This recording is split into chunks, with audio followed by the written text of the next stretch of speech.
ನಮಸ್ಕಾರ ಸ್ನೇಹಿತರೆ, ನಾಡು ನುಡಿ ಲೈವ್ಗೆ ಸ್ವಾಗತ.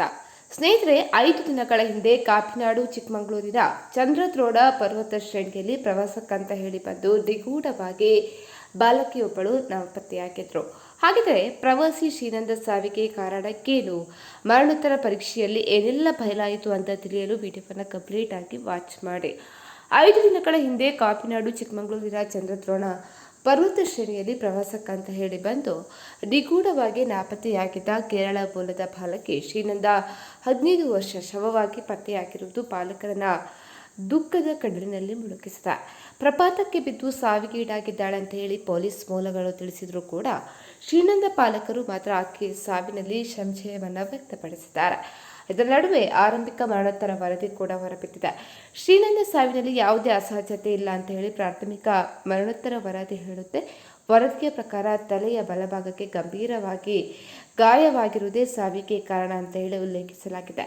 ಶ್ರೀನಂದ ಅವರ ದೇಹದಾದ್ಯಂತ ಗಾಯಗಳಾಗಿವೆ. ಹಲವು ಸ್ಥಳದಲ್ಲಿ ಮೂಳೆಗಳು ಕೂಡ ಮುರಿದಿದ್ದು ಇದೆಲ್ಲವೂ ಮೇಲಿಂದ ಬಿದ್ದು ಸಂಭವಿಸಿದೆ ಅಂತ ಹೇಳಿ ಮರಣೋತ್ತರ ವರದಿ ಕೂಡ ಹೇಳಿದೆ.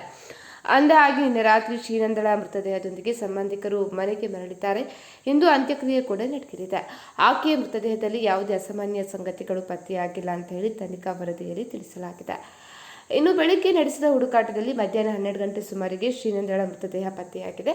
ಈ ಸಮಯದಲ್ಲಿ ಶ್ರೀನಂದಳ ಬಟ್ಟೆ ಹರಿದಿದ್ದು ಮರದ ಕೊಂಬೆಗಳು ಬಡಿದು ಸಾವಿಗೀಡಾಗಿರಬಹುದು ಅಂತೇಳಿ ಪ್ರಾಥಮಿಕವಾಗಿ ತೀರ್ಮಾನ ಮಾಡಲಾಗಿದೆ. ಆದರೆ 15 ವರ್ಷದ ಶ್ರೀನಂದ ಪಲಡ್ಕನ ಕದಂಬಚಿಪುರ ಮೂಲದ ರಮೇಶ್ ಗೋಪಾಲನ್ ಮತ್ತು ರೋಹಿನ್ ದಂಪತಿಯ ಪುತ್ರಿ ಕೂಡ ಆಗಿದ್ದಾರೆ.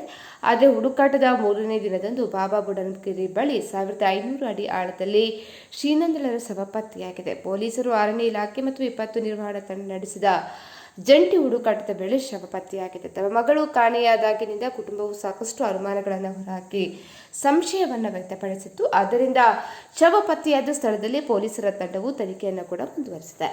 ಸ್ನೇಹಿತರೆ, ಈ ಬಗ್ಗೆ ನಿಮ್ಮ ಅನಿಸಿಕೆಯನ್ನು ಕಮೆಂಟ್ ಮಾಡಿ ತಿಳಿಸಿ. ಅದೇ ರೀತಿ ನಮ್ಮ ಚಾನಲನ್ನು ಕೂಡ ನೀವು ಸಬ್ಸ್ಕ್ರೈಬ್ ಮಾಡಿಕೊಳ್ಳಿ.